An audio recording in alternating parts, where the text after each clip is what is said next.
Welcome to Solo, the single person's guide to a remarkable life. Your host, a behavioral scientist and bachelor, talks to leading experts and successful singles about living solo and living well. Travel more, make things, sleep in when you want to. Here's the playbook for the person who is unapologetically unattached. Now, please welcome Dr. Peter McGraw. Welcome back. Thanks to you, the podcast continues to grow. There are a lot of unapologetically unattached people out there, and I suspect there will be more when the pandemic ends. With that in mind, I'm starting to develop the Solo community. I'll be hosting some live Zoom events where you can communicate with others about single living. If you want to join, please go to the Solo podcast page at petermcgraw.org to sign up. That is the Solo podcast page at petermcgraw.org. This episode was taped at the beginning of the pandemic before the full shelter-in-place orders went into effect. I sit down with two solo comedians, Neil Brennan and Alonzo Bowen, who suddenly have a lot more time on their hands. We have a far-reaching conversation that, frankly, is difficult to sum up, so I'm not going to try. I will say that it was fun to hear them speak frankly and unapologetically about comedy, relationships, dating, and their solo lifestyle. If you stick around to the end, they give some advice about how to have a conversation with dates about your solo life. I hope you enjoy the episode. Let's get started.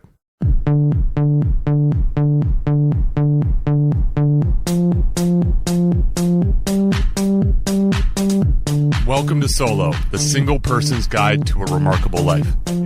I'm Peter McGraw. Today's first guest is Alonzo Bowen. The winner of Season 3 of NBC's Last Comic Standing, Alonzo is a touring comedian and a regular on NPR's Wait, Wait, Don't Tell Me. Welcome, Alonzo. Thank you, Peter. Our second guest is Neil Brennan. Neil is a stand-up comic, writer, director, actor, and co-creator of Chappelle's Show. You can find his recent special, 3 Mics, on Netflix. Welcome, Neil. Whew. Wow. Hello. Hello there.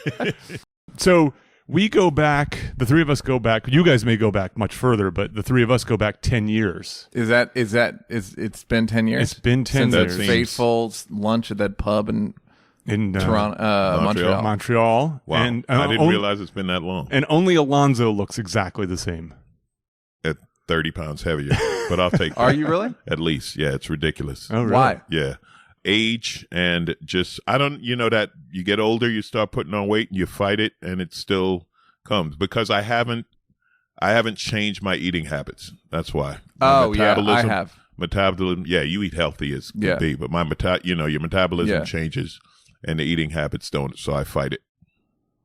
I'm sorry to hear it. I'm leaning more towards Neil's way of eating these days, and it's had a profound effect. Yeah, I'm gonna laugh when we all die. What is let's get it out of the way right now. If we all die of coronavirus, then I fucking won. Yeah, you did. Yeah, you did. Motorcycle, eating garbage. Yep, you won. You sure did, buddy. I wasn't sure. Did you drive over here, or did you take your motorcycle? I drove only because I've ridden the last few days, but it's just riding in the rain is tiring. It's fun to a point, but then it just gets annoying. Why? Because you have to be too alert? No, it's not that. You got to put on all the rain gear and stuff to stay warm and dry. Oh, interesting. Like when I was a kid, right? When I was young and didn't have anything, then riding in the rain, you'd freeze your ass off. But then you grow up and you get smart and you buy the right gear. So it will keep me warm and dry, but it's a pain, getting in and out of the suit and all of that. So it's just easier to jump in the car. I figured. And also, no traffic. It must be fun. It is. Actually, riding in the rain is actually fun. Yeah. I wouldn't have thought that. So just to complete this thought, so are you still vegan, Neil? Yeah. I'm mostly vegan. Sometimes I cheat at dessert, but I haven't had meat. I had meat in my mouth 4 years ago. Did it make it all the way down? Oh, it didn't. No, I put it in my. It was somebody put. I was helping on the Daily Show, and we were in Philadelphia, and somebody like a donut company sent donuts, and then I put one in my mouth and was like, "Why does this taste like batteries?" And there was bacon on it. I figured, yeah. Okay. I'm not vegan or vegetarian, but I just have switched to a very heavy fruit and vegetable base to my diet. So I basically have, anytime I would eat a sandwich, I've swapped it out for a salad with a protein on it. And it has, in a year, helped transform my body. It's wild. From what to what? Just like from skinny fat. Yeah. You To know, just skinny. To just skinny. Yeah. So I've been fasting a lot. I enjoy that. I actually have a podcast that came out on eating for a remarkable life, and in it we talk a little bit about fasting and the value that fasting has, in part just to restrict calories. Yeah. And then the other thing that the guest, her name's E.C. Sinkowski, she has this thing called the 800-gram challenge. So her thing is basically she just wants you in the course of the day to eat 6 cups of fruits and vegetables, all in some way, shape, or form. And the thing about it is, and I didn't anticipate this when I made the change, is that when you eat a lot of vegetables especially, it just keeps you full. Like it just crowds out a lot of other eating that you might do otherwise. Yeah, I mean, listen, I'm not going to sit here and say like I'd never eat a vegetable. This better be good. I'm not that guy. I'm not saying I You never monster. eat a vegetable. I just say that I do eat meat. It's got a lot of sauce regularly. And no, the funny thing about eating vegetables is when I eat them, it's almost like there's a craving for more of them. You know what I mean? Like that. And what you said, I really get it when you talked about having meat, like you recognize right away, like something's wrong. Yeah. Like I'm like that with alcohol. Like I don't drink. I haven't drank in forever. And if I have something and someone put alcohol, right away, it just literally, I'm like, Yeah, like that? what? Yeah. You know? Which is what alcohol tastes. That's the natural response to alcohol. Right. You have to, alcohol Everybody is a else learned taste. acts like that. Like, yeah, it tastes good. I've never done this joke, but alcohol is like, drinking alcohol is like giving oral sex. You're not there for the taste. The outcome's fun, but you're not. The taste is not why you're there. That's another thing that I've done is I'm drinking almost not at all now. And when you think about drinking, you're basically it's just pure sugar. Yeah. And we now know that that's It's got bad for you. side effects. Yes, That's indeed. why you drink it. Yeah, You don't drink like it for the sugar. You drink for the side effects. Yes. You know? You drink but for at the some point, the aftermath. sugar is not worth the side effects anymore. Yeah. But again, I mean, speak for yourself. I think that for most people it is. No, that's what I mean. For most Yeah. people, for me, right. That's what I was going to say. That's an individual choice because a lot of people are like, yeah. And it's like anything else, right? There's a limit to how far you go. Yes. Where it anything becomes destructive after a certain amount. Yes. I was eating ice cream every night, and then I realized, like, you got to stop. So I think this is a good segue into just talking Can a little I stop bit about. and say I can't imagine a fat Neil Brennan.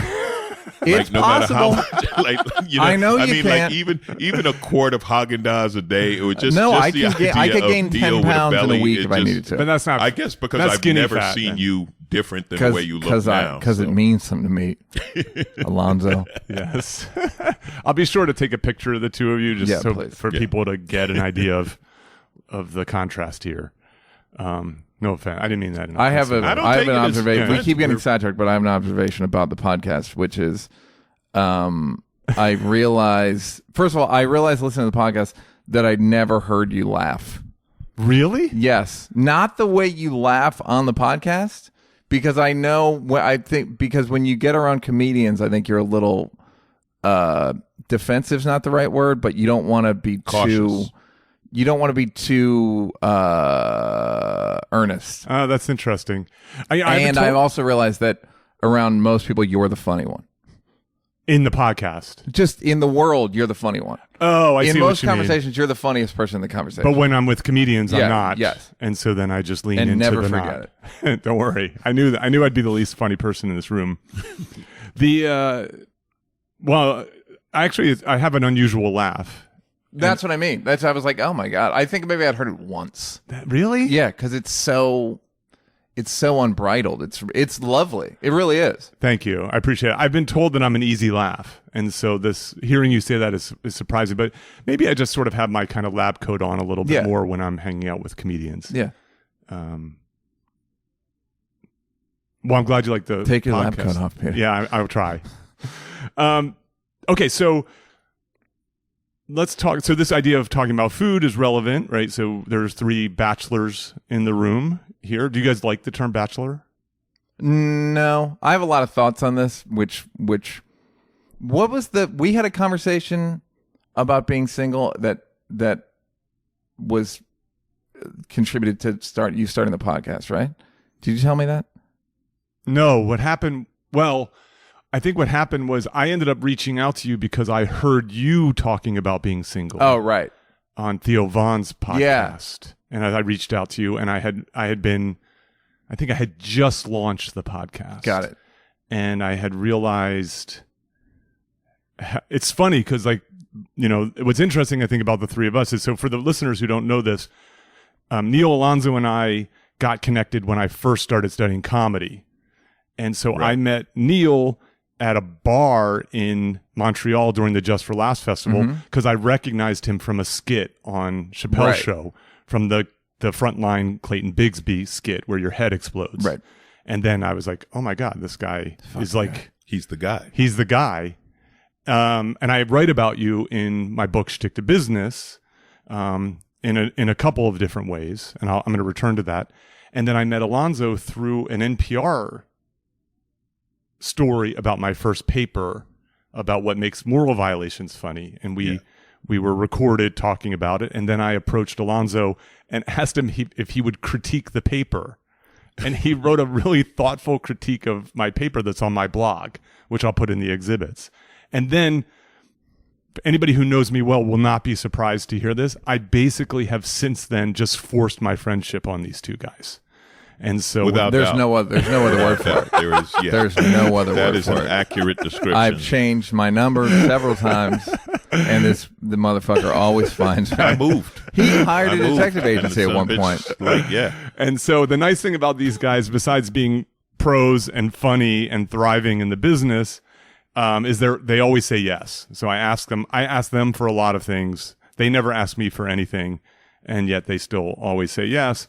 I think it's interesting that 10 years later, I'm launching this non-comedic project about living a remarkable life as a single person.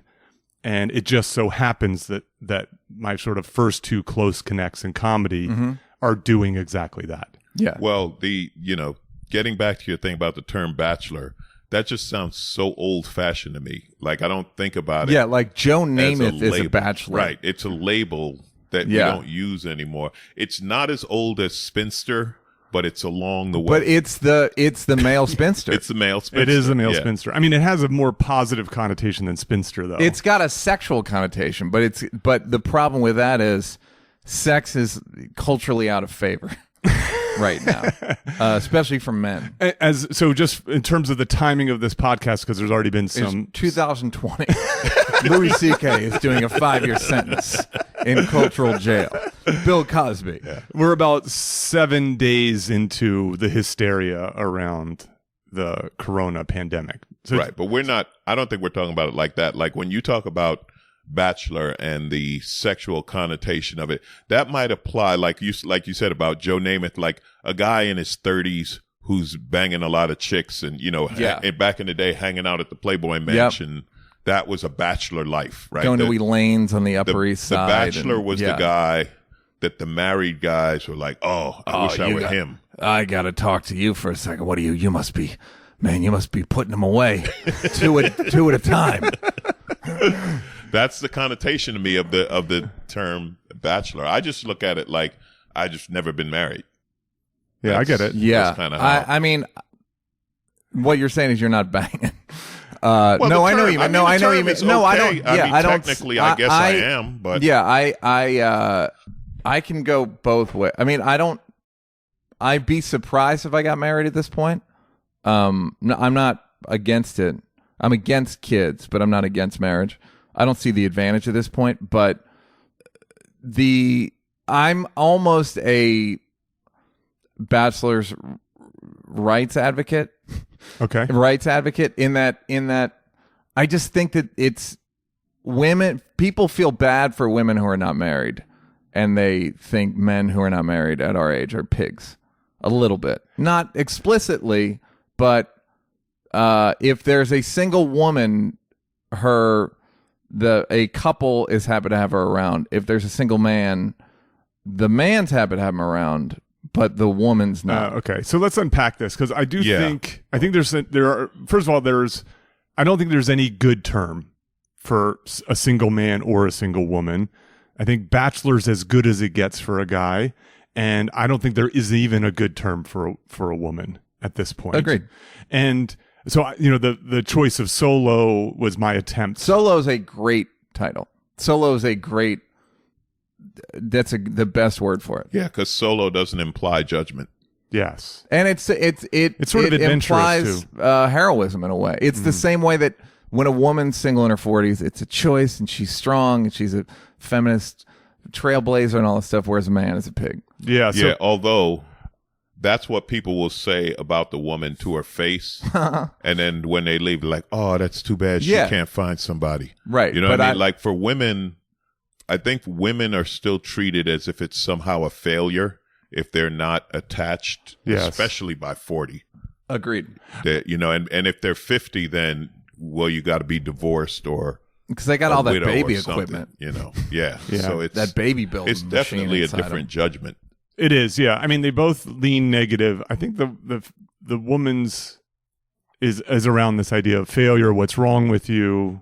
Why don't you have these kind of priorities? And then when a man gets judged negatively, it's because you don't want to settle down. Yeah. The Peter Pan phenomenon. You're emotionally mature. And sexually aggressive. Yes. And the more the guy has his act together, the more that he gets that judgment, which I think is interesting. Yeah. Yes. I have a friend, female, and she said the worst thing about guys like us, she said, you don't need a woman. Yeah. You've learned how to live. You can actually cook and clean and just like the basic, I guess, life skills that I just thought like, well, yeah, I'm an adult. Yeah, I picked them up at 16. Yeah. Right. I just didn't throw them away. I never pretended I didn't know them. It was part of not laying in the corner of an apartment and dying. Yeah. That I picked up these skills. But she said to a woman, that's tough because it's now like, what does he need? Yes. Right. But I think that's you know what I need?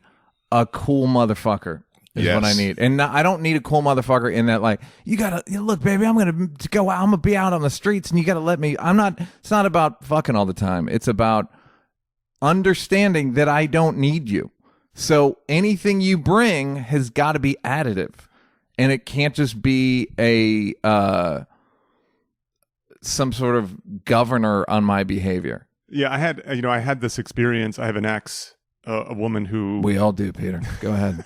Look at him bragging. In our business... Look at him bragging. In our business, Peter... I have an ex. There's one thing that everyone on the Solo podcast has in common. It's that we all have an ex.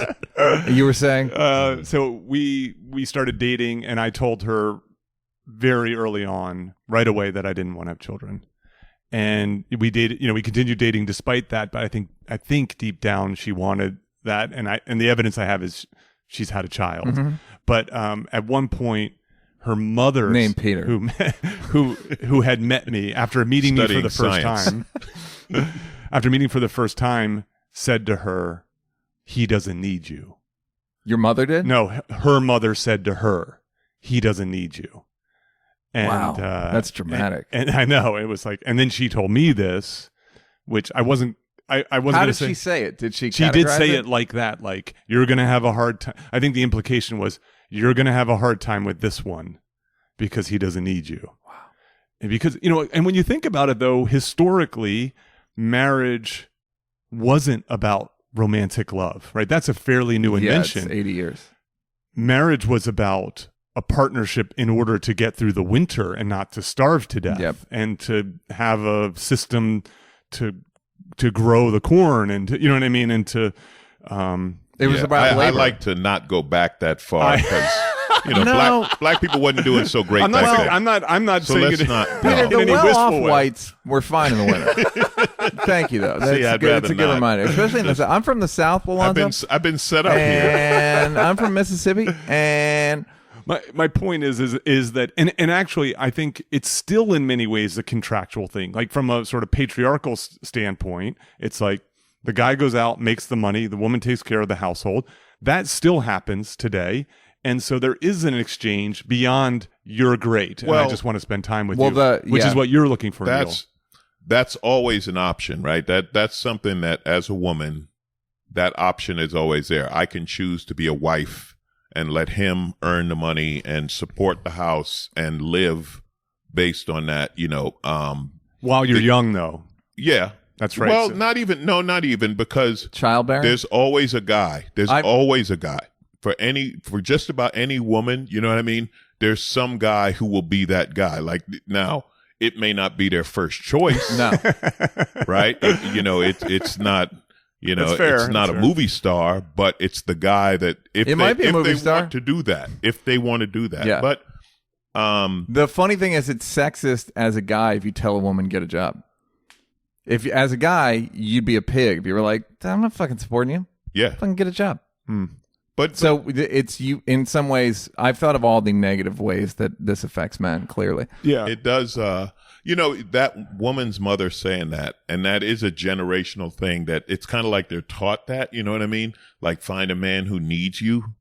See, my experience has been to meet women who are professional and have their own life and everything going on, everything I like. In other words, their independence, this and that.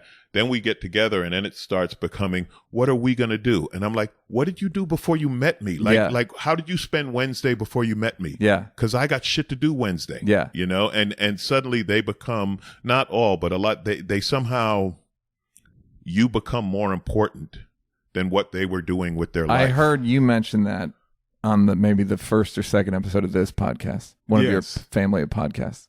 That it goes from it goes to that. It's so quickly like you're gonna keep being as independent as you are? The women say to you, and you're like, yeah, that's what I always want to say to women. Is like, I just met you.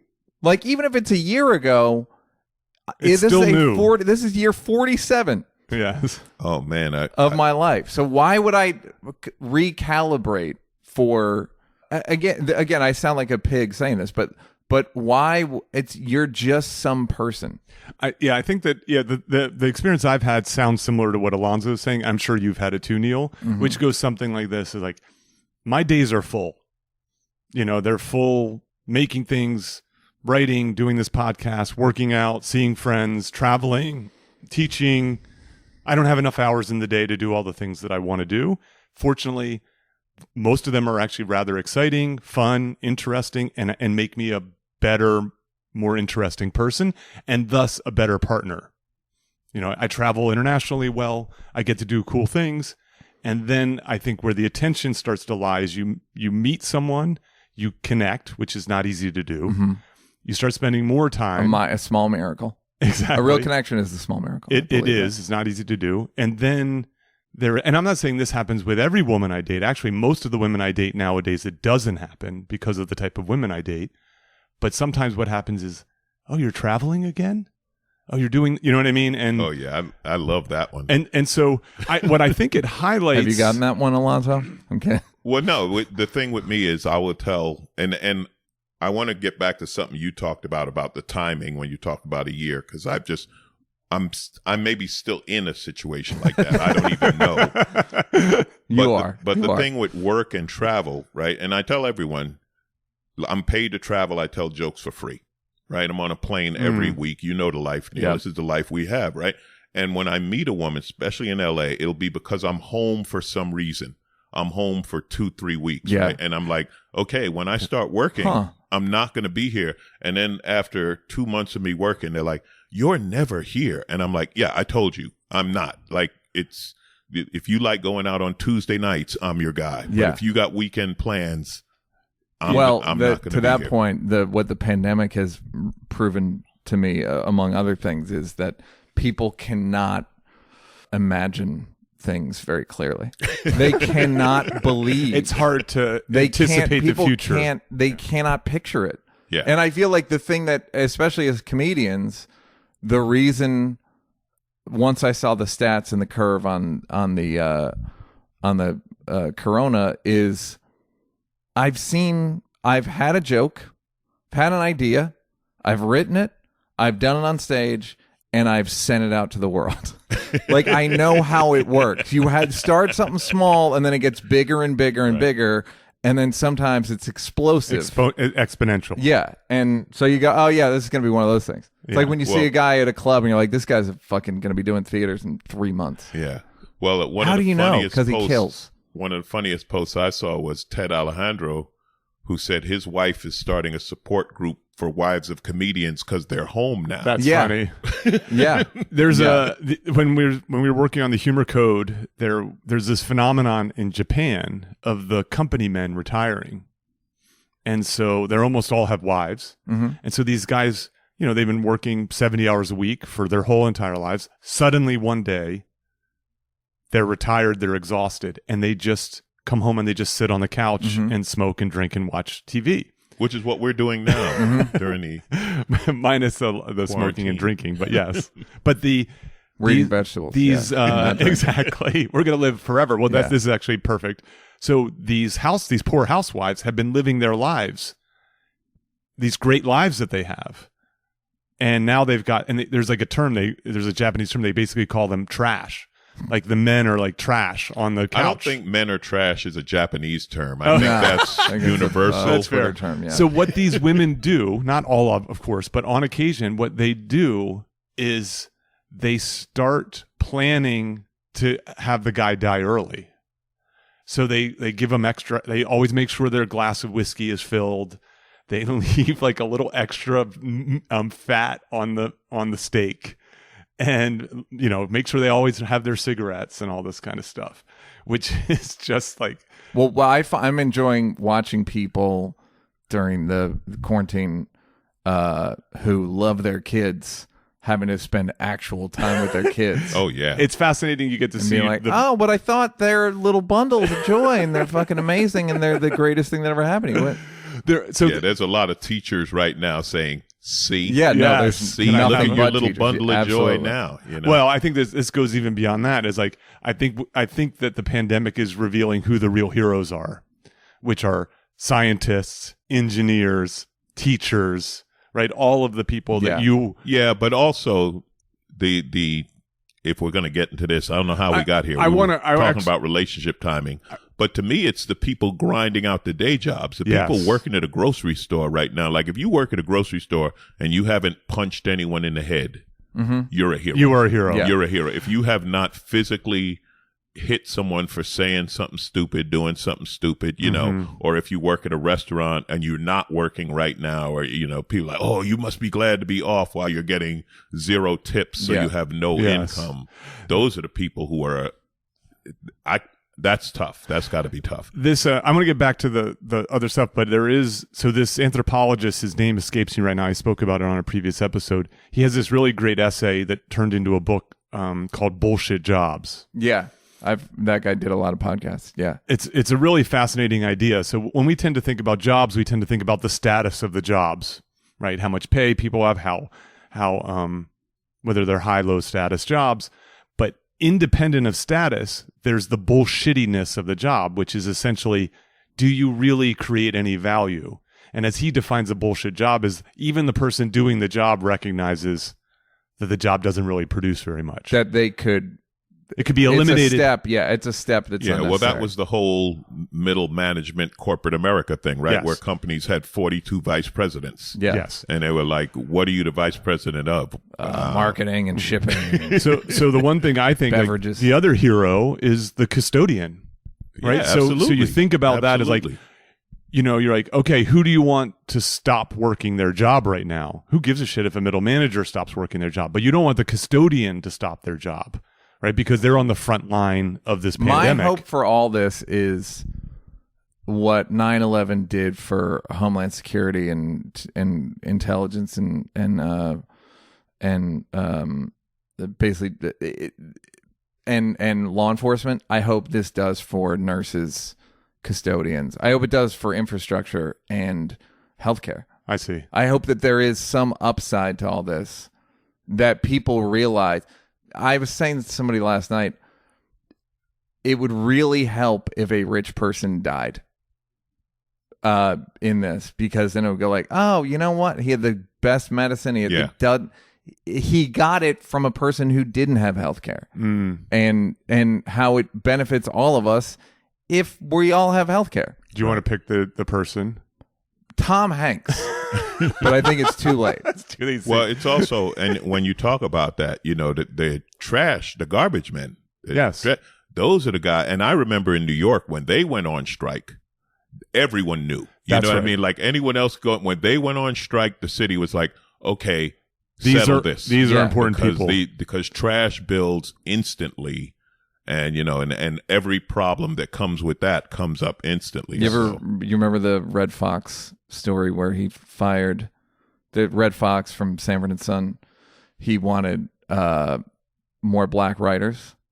This may be true or not. This is a story I've heard a bunch of times, but he wanted more black writers on the show. So they fired all the normal writers and brought in a bunch of black writers, and they did a. I like how he says the normal writers versus the black writers. There's a punchline. I know. There's a punchline. So they hire all black writers. They have one read through. It stinks, and Red Fox yells out, "Bring me back my Jews." That's what I was thinking when you were talking about the garbage man. Yeah. I don't know what the noun would be, but right. Well, yeah. So let's get. No. I mean, but I think this point is well taken. Like people listening have suddenly had their perspective changed about who the really important people in society are, and so the unseen people that epidemiologists. That's right. And your nanny, for example. And so and even and that line cook at a diner, and so on, or the person who stocks shelves at Trader Joe's. So getting back. Let's get to back to this idea. Solo. Yeah. So, I'm sorry. Well, I just want to address something Neil said because Neil talked about a year, and it's funny to me the different timing they have. So I'm in a situation where I'm dating this girl, right? And after about 6 months, she says, "Are you seeing anyone else?" And I was like, "Well, we haven't discussed exclusivity." So in my view, we're not exclusive until we say it. And anything you do is really none of my business. Like, I'm not going to ask you where you were when I'm not around. This is the ask, don't tell policy. In her view, we've been in a relationship because we've been sleeping together. And it's like, well, I'm not out here, like you said, I'm not 25. I'm not trying to bang a different chick every Friday. But at the same time, I don't know. Mm-hmm. There have been situations, and it's funny because in dating her, I've seen other women that I had prior plans with or whatever, and I'd be like, not interested. I'd rather be with her. So it kind of, in my head, it's like... It's moving that direction. Right. Yeah. But it's so funny, the difference in calendar, because I've talked to people about this, and every woman is like, oh, yeah, 6 months. Yeah, why doesn't she live with you? Haven't you bought a house together yet? Yeah. And guys are like, nah, man, you good. Yeah. 6 months, man, that's half a calendar. We're operating on a different calendar, and it's a very, and it, I regret it. I regret it because I'm crazy about this woman. She's great. She gets it. Our lives fit. We've traveled together. We've done all this stuff. It's great. But if this is the thing where it's like my way or no way, I can't operate under that kind of pressure. Well, you don't want to have to you want to make the choice the way you made the choice, which is having the option, I'd rather be with you. Yes. And now, having said that, when would you have the conversation? Yeah, when is the right time to have the conversation? Well, it depends. Different people, it's different times. But in this situation, I would say it would probably have been in the next month or two, or like, I'm here all the time. So this is exclusive. I'm good with this because nothing's going to change. See, my thing is always when you use the word relationship, boyfriend, what changes? What does that mean? What do I have to do? Well, it's like a level. It's like, it's settled down. All of it sounds like less fun. Well, settle down. I had a previous guest serious who calls it settling in instead of settling down. Yeah. You know what I think? Listening to you guys talk, I think highlights. Go ahead. It highlights, I think, the challenge, whether it be male or female, with the nature of your solo living, right? So I think there are some people who are single just because they're just really terrible at relationships. I think there are some people who are single because it's not a priority. Mhm. You know, they have other rich, robust lives. And then I think that there are people who are like, I'm fine with it now, and someday, you know, that may look to change. And what's happening, the stories that we're sort of telling are people who are, I'm living this rich, robust, single life. I like my life. I'd be open to something else. But I also recognize how scary, dangerous, much of a problem that can be. And then going out and interacting with people who have one particular perspective, which is need to couple up, need to get married, need to do the traditional thing. Mm-hmm. And that's where I think that the friction lies. Yeah. Right? So two solo, like people who have this kind of sort of solo perspective might be able to couple up. Like I have married listeners who love the podcast because they have this sort of solo perspective within their relationship. Yeah. They don't believe that the other person has to be everything all the time for everyone. And so what I don't, you know, but the problem is there's no way to figure out whether someone is a Jane Austen like, you know, perspective on the world, which is I need to find my Mr. whoever. I'm not read up on my Mr. Jane Darcy, Austen. I think is Darcy, thank you. The perfect man, and then we create this unit versus someone who might listen to this podcast who says, I like my life. If someone comes along who likes his life, maybe we can negotiate and figure out a way to do this temporarily or beyond. There is an element, because knowing that I was doing this today, I was thinking about just my perspective. I think about it a lot, irrespective of when I'm doing it. But every morning when you wake up, there is an element, at least for me, of why am I alone? See, you have that. I don't have that. Yeah, I'm still defensive about it. I'm still defensive. I feel like in order to maintain it, to maintain being an artist of any kind, or I'm sure it applies to academia as well, you need a level of anger, I think. A level of like, no, man, this is what I'm doing. This is who I am. This is what I'm doing. Or else I feel like it just becomes like, a thing I do. I don't know. Maybe I'll do it. Maybe I won't. So, but to me, and I could be dead wrong about this, and this might be entirely personal, but to me, there is an element of defensiveness to my kind of MO. Yeah, so I think I have a head start on you. And I don't know if I started tussling with these issues earlier. I had some sort of near misses in my life in terms of marriage and so on. Obviously, doing this podcast has sort of accelerated kind of my beliefs and solidified them some. So you had said something in that podcast that we referenced earlier, and I'm going to get it wrong, but I'm just going to tee you up if you don't mind. You were in a therapist's office with a girlfriend, and you had this breakthrough moment. I thought it was I didn't have a break. There was no girlfriend, but yes. Go ahead. Oh, okay. But this sort of notion of what's wrong with me, what's wrong with me, what's wrong with me. Everybody in the world just assumes there's something wrong with me, including a therapist. Yeah, she was always espousing be in a relationship. You'd be much happier. It's so fulfilling. And you said, relationship children. And I said, what if my purpose on earth is not to be a boyfriend or a husband? Yes. And I think that's a profound idea to have. Yeah. Because why is it that we all need to do the same thing? We don't do the same thing in any other part of our lives. The thing that I've thought of, listen to your podcast, and there's also another one called Alonement, which I think is a good title. Alain de Botton was the first guest. He's amazing. But people will accept any sexual orientation. But only one relationship orientation. That's fascinating. Yeah. I never thought about that. It's a joke I want to do, which is you could tell somebody like, yeah, I know this girl. I shit on her chest. She shits on mine. Are you going to settle down? No. You're disgusting. That's a great joke. Yeah, you're disgusting. You're an animal. Well, What's your reaction to that, Lonzo? Well, it's a great joke. No, I mean, Different things. So I get what you're saying. You got my being full laugh there. defensive. Yeah, I know. We've gotten it twice now. And in talking, like my therapist that I go to, she gets that. She's like, well, you might not be a relationship person. Now, as far as what you said about our art and defending it, my highest calling to me is being a comic. Like that comes first. Back when I first started, and it was funny because I was dating a girl who gave me to add to a comedy class that got me started in the whole thing, you know.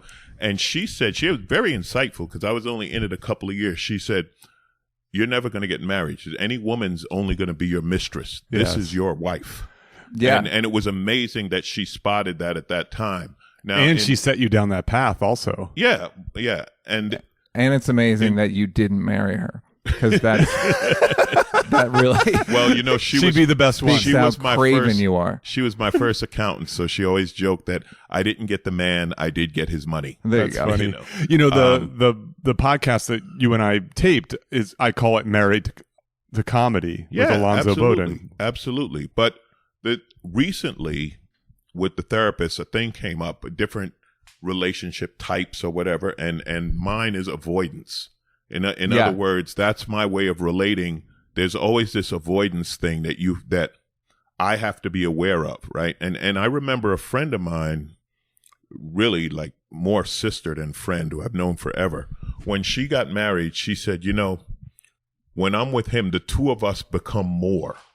Yeah, I've had that. And I was like, to me, it was like, I've never even thought of that. Like that, you know what I mean? Like that idea. Yeah, the first time I fell in love that happened, I was like, oh. Yeah, see, to me, that idea never even occurred. I was like, wow. I mean, I was really happy for her. It was like, that's fantastic. I was like, yeah, I never think in those terms. Well, I've never thought of it that's in those terms. Interesting thing about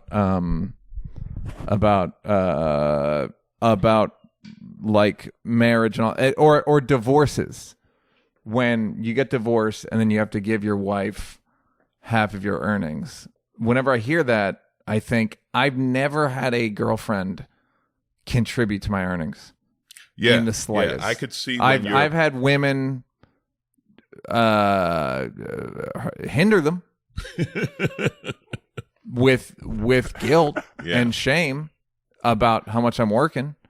I had a girlfriend who, looking back, was not right for me, but she kind of wanted me to retire, and this is just 5 years ago, to just focus on her full time. Yeah, which is, again, I don't think that's typical, but I think there's something to this being comedy being very fulfilling and demanding and very demanding. Correct. You know, and people who don't do it or who don't have something, an equivalent passion or even close to, don't understand what that is. Like I always say that if you're a real comic, you have to do comedy. Mm-hmm. It doesn't matter if you get on a TV show or if you get, you know, any of the outside multi-million-dollar, I call it lottery success. If you're a real comic, you're still like, man, I got to get on stage. Yeah. I have to do this. I tell people, I can't not do this. Yeah, I see. I don't know how to not do. Now, I've never had a woman come close to saying don't do it or get in the way of it or anything like that. And getting back to what you said about the whole divorce alimony thing, I've always been like, I can't see why I have to support an adult. Like that's ridiculous to me. You're a grown adult, like because you met her. You know, yeah. I mean, I could see because you felt things for her. You got to so support now, kids, you know. And being black, I get out of that. Right. So that's another bonus. So there's another one. Another great bonus to being black. Oh, we're going to put catch that hell on the for pile. that. I'm going to catch hell for saying it. You catch hell for laughing at it. In terms of paternity, unless you're in the league. If you're in the league, then you got to pay. Well, you're on TV. You're on TV 82 nights a year. And then 100 at the playoffs. But no, it's that thing of society, what you're talking about, saying you have to be in a relationship and a relationship is normal. I've never felt that pressure. I think another reason is my parents never put that pressure on me.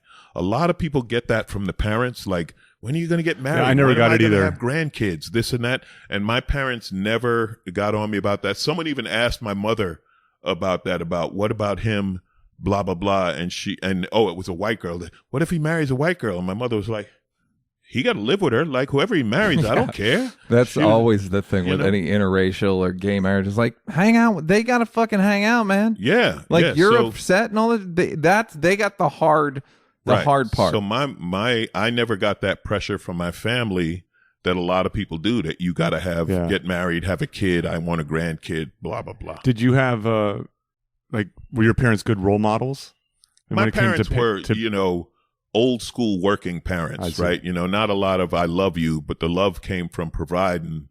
But it was like, go to school, do whatever. My mom provided me my sense of humor. My mom was the funniest person I ever knew. Without her, I'm not this. Yeah. I laughed with my mom.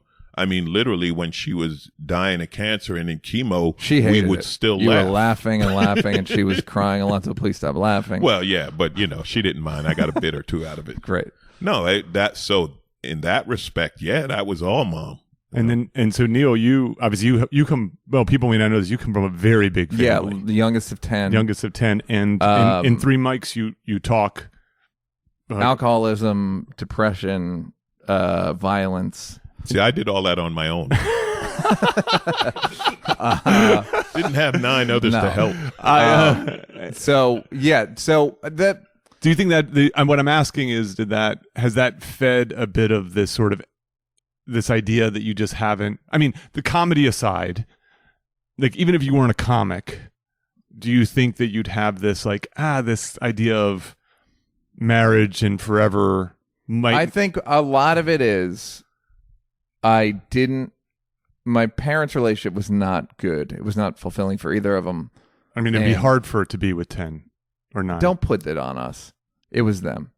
Well, they made the decision. They made it. No. But my dad didn't want kids. My mom wanted kids. My dad, they were born in 1930 and 1933. They did what they were followed told. The norms. They did what they were told. They followed the rules. The Catholic Church did not like it. Yeah. My mom loved it. My mom loved having kids because she was an only child, etc. But my dad didn't like it, and he reminded us of it every day. So I didn't have a positive experience with my brother and sisters were all really great to me. It just wasn't a good situation. Sure. Yeah. No, I mean, as an aside, in Three Mics, Neil does standard comedy, does set up punchline jokes. He does one-liners, and then the third mic, he does emotional stuff. Yeah. And I encourage people to watch the special. It's fantastic. Like I sat in my living room and cried watching that, because it was just so raw, and authentic, and it just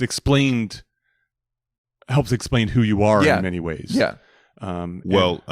Really quick on the subject of Three Mics, I think it's one of the things that, and I'm going to go fanboy or whatever you want to call it, but one of the brilliant things about Neil Brennan is to think of doing that. Yes. Right? Because as a comic and as a person, I have those 3 sides, or others do, but you took it on, you figured it out, and you broke it down, and you took it on stage and made it work. And it was very insightful and very personal, but at the same time, very funny. So I think that's great. What I wanted to ask you, sorry to step on your toes for asking questions, but you're not really good at it. So I'm going to step that up. Are your siblings married? Or is it a combination? Some married, some not. Because my brother and sister are both married. My brother married for a long time. And I don't know if there's any significance to that coming from the same family, but I'm curious with you. I think 7 of them married, 5 divorced. So we're already over the norm. I think you're right at the How many average. of them are listeners? Well, that's 5 out of 10, but only 7 got married. How many solo listeners now? 6. I don't think that far be it for me to speak for them, but I don't think that we're well suited. The way we're raised, but also temperamentally, we all have kind of barbed. Yeah, I think the term is, so there's this thing called the Big Five. It's this well-known personality scale. And so there's dimensions that you're familiar with, like introversion, extroversion. conscientiousness, openness to new experiences. So comics, for example, are very high on openness to new experiences. Maybe not as high on conscientiousness as you might imagine. Neuroticism, and then the last one is called agreeableness. And so agreeableness, I'm a little low on, like the bottom of the barrel. Yeah. And there's a genetic component. When you to say them. agreeableness, do you mean agreeing with people or just letting them do what they want to do? No, it's more of an emotional affective thing, just like how kind of light and happy, and how Why your would you willingness use to those like terms jovial with a comic? But I'm would be the logo a person for a person who's disagreeable. Well, this is one of the things that You're pleasantly disagreeable. I make it funny, but people who it's but also you're a comfortable thing with of conflict, how for much example. you know people, right? Like Jeremy Hotz, if you know Yep. Hotz, Yeah. the most neurotic, Yep. and I love Hotz. Yeah. And Hotz said to me one time, he said, "Man, the reason we get along is because we're the same. I'm just vocal about it." Yeah. And he's absolutely right. Like, Yeah. I am just like Hotz, but Hotz he lets you know how miserable he is. Yeah. I just hold it in and kind of fire barbs at you. You'll put a tuxedo on it. You'll put some ice on it. You'll put it in a nice glass. Whereas Hot's just like, oh, what the fuck? That's funny. So, so I write about three mics in my new book, Shtick to Business, and I talk about it as a reversal. So one of the chapters I call Reverse It, and so how comics produce an opposing perspective in their comedy, whether it be jokes or premises and so on. But then I talk about a very specific form of a reversal, which is turning a bug into a feature. Mm-hmm.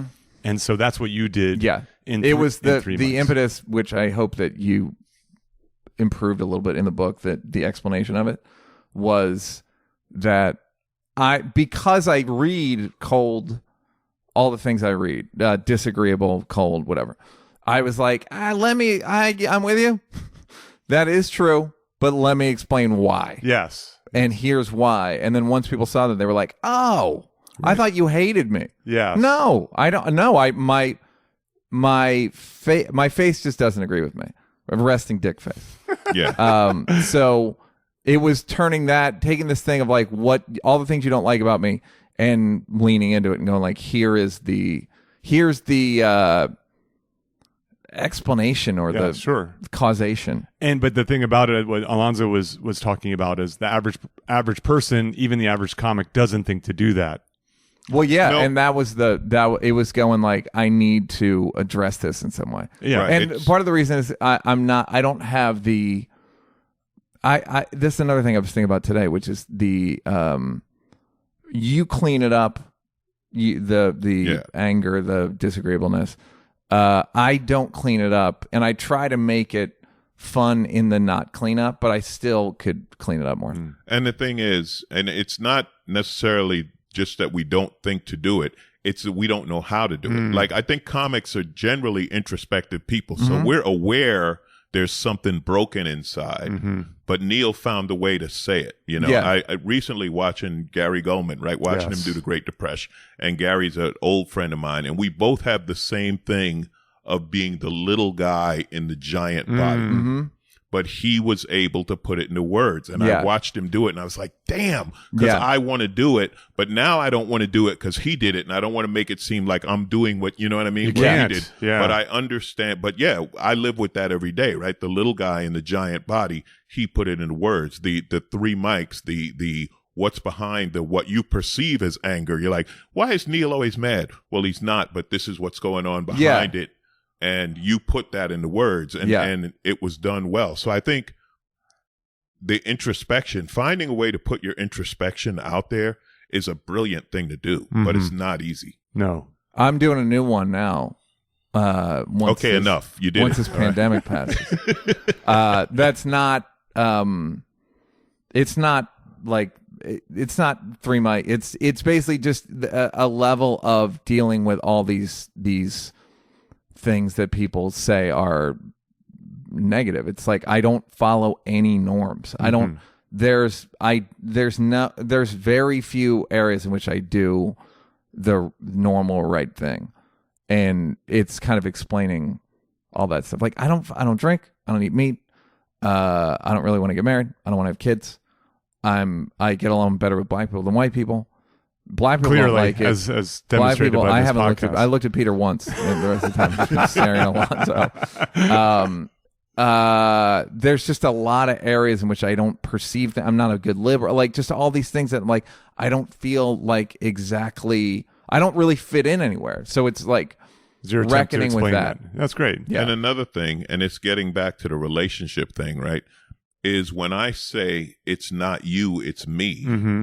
It's like, no, really. Like, I have spent years working on this. It is me. Like, I am aware. I've been in therapy and recovery, and this, like, no, I'm not just saying this.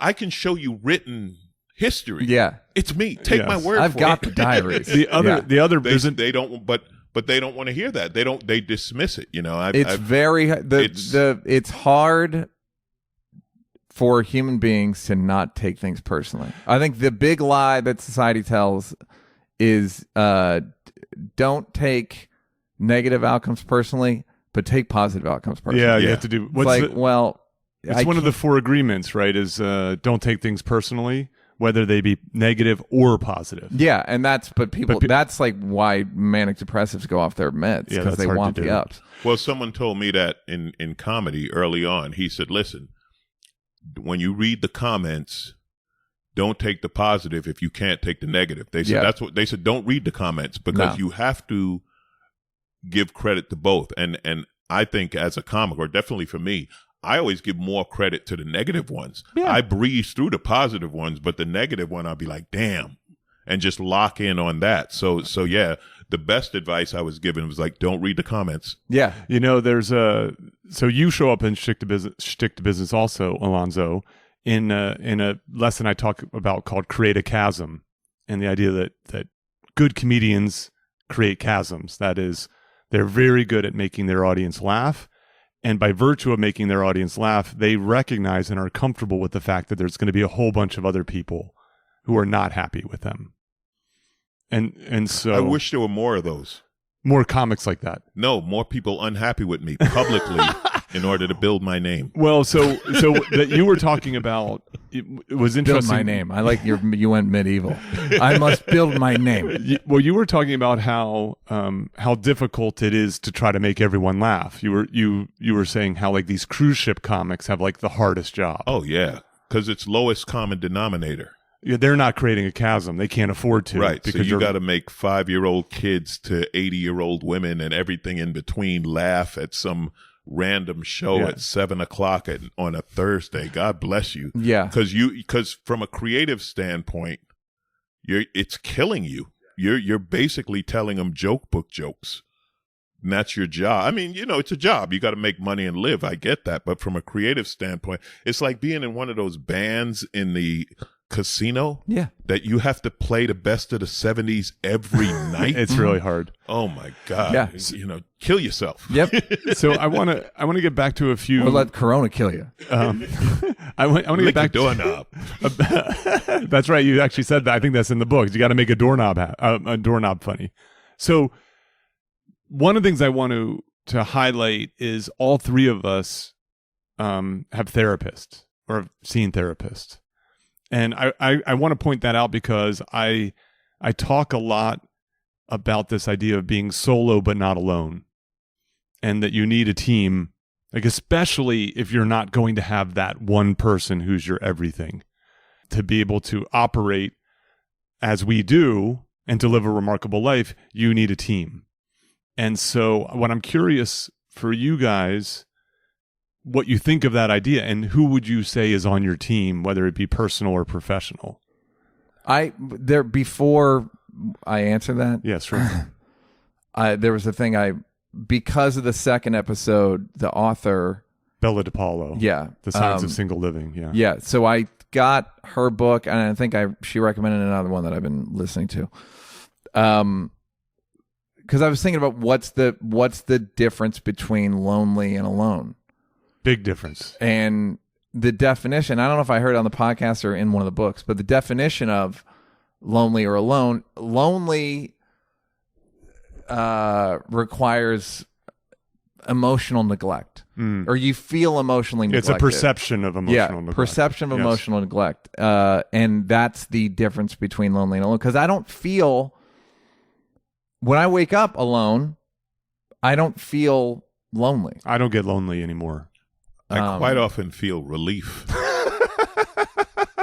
I mean, it is funny, but no, in the sense of I don't have to deal with someone else's shit right now. Dude, there are times when I'm by myself and I'm like, so someone's supposed to be here right now? Right.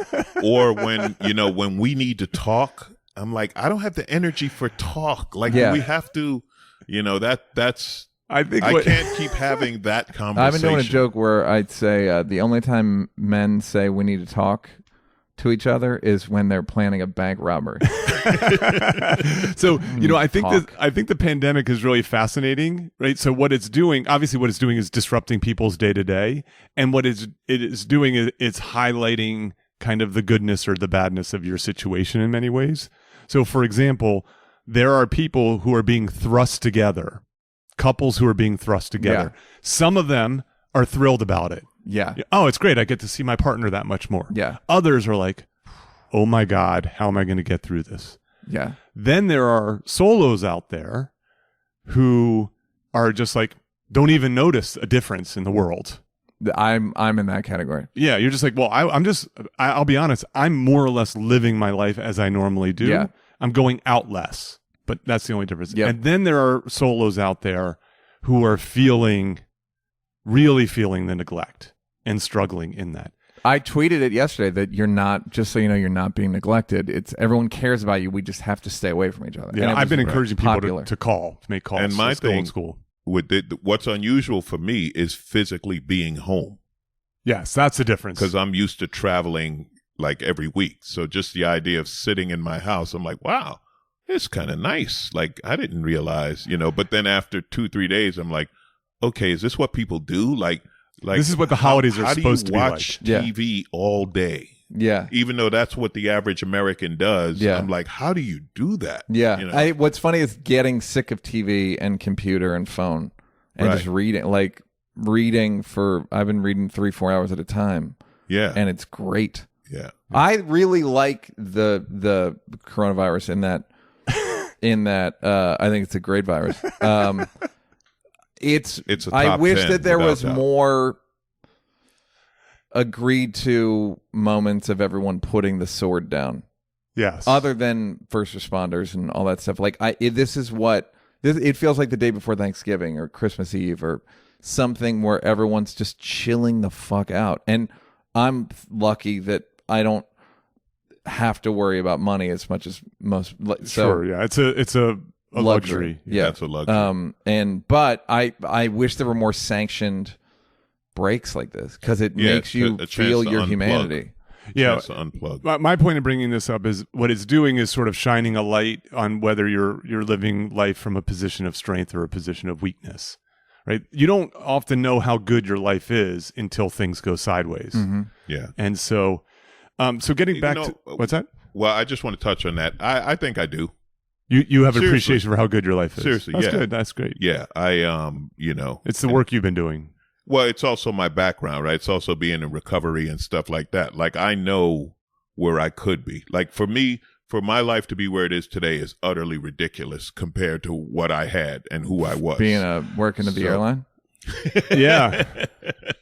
So Alonzo used to be a mechanic. So yeah, an airline mechanic. But not just that. I mean, I'm talking about the whole drug recovery and being an addict and stuff like that. Like one of the things that you learn in recovery is like, be grateful because the homeless guy is you. Yeah, you know what that's I mean? your like alternative. That's you. I could easily be that. Or the guy in jail for 20 some odd years. And I'm not talking about like, I don't walk around every day carrying that burden. Yeah. It's just every now and then I am reminded like, oh, by the way, this is utterly ridiculous that I live this life because one turn could have been that. Yeah. I wish I had more gratitude in that way. That helps me with gratitude. I always say that the only time people really change and or have gratitude is if they go to 12-step meetings or if they almost die.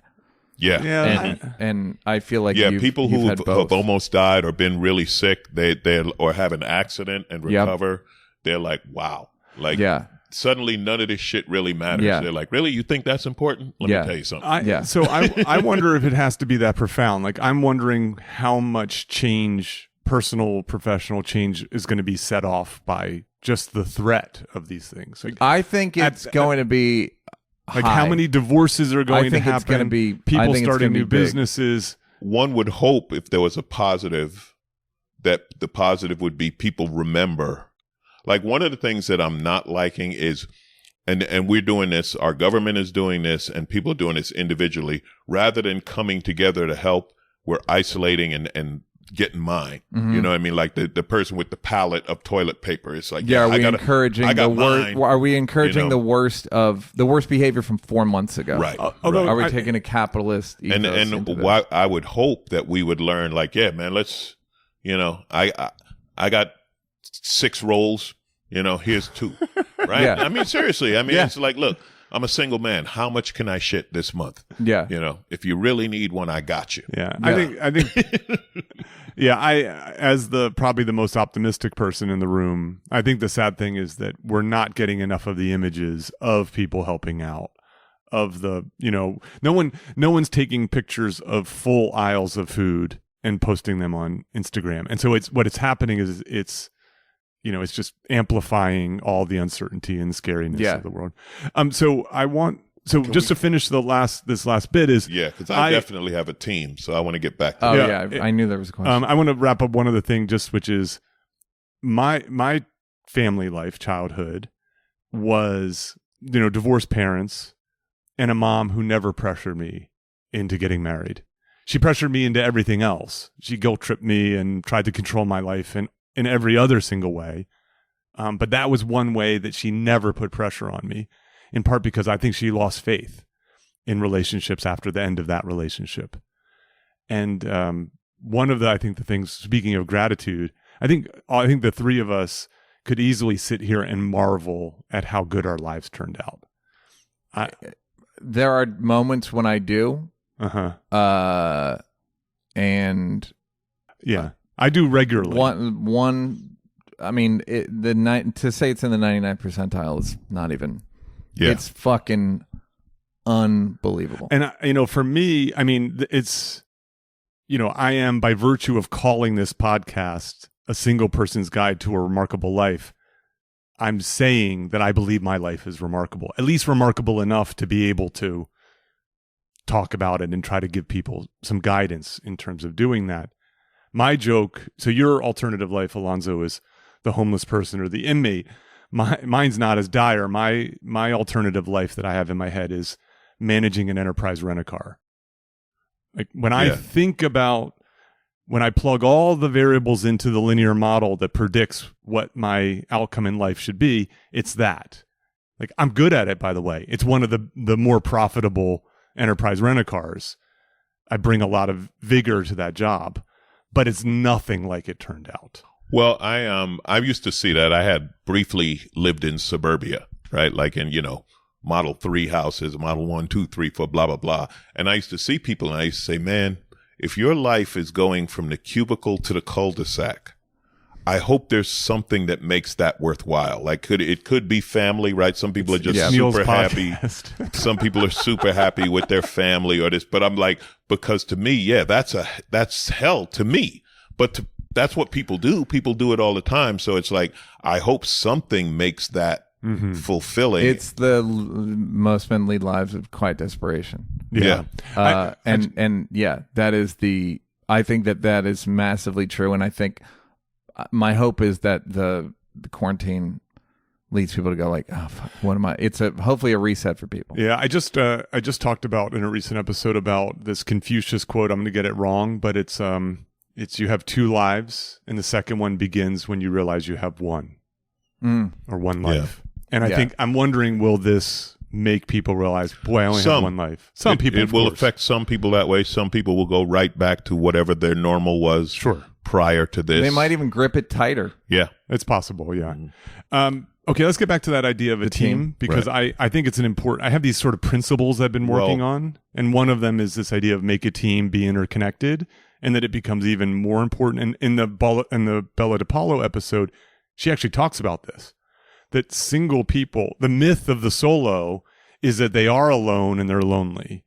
But the average single person is actually more connected in the world. They have more friends, a diverse group of people they can draw on. They're more likely to volunteer, like they have time and energy to do things. That was great. That are remarkable. I love that stat that single people volunteer more than married people. Yeah. Fucking great. So I'm curious, who comes to mind, or what? Do you have a? Well, the first person, my business manager, I describe her to everyone. This is my paid wife. She takes care of my life. This is the woman that you wouldn't marry? No, that was the accountant. Okay. No, that was an old accountant. That's a different one. Completely different. Yeah, got it. But she handles, my bills, my household, when things pop up, she takes care of it. Anything from like I need a new cell phone to refinancing my mortgage to, or I got to have a plumber. Boy. Like all of that stuff. I'm envious. Oh, and I found this out, like it started out as a business manager, and then I would just mention things and she'd be like, oh, I do that. Oh, I do that. So then it became a thing of, oh, okay, when I need anything, the first call is to Liz to see if she does it.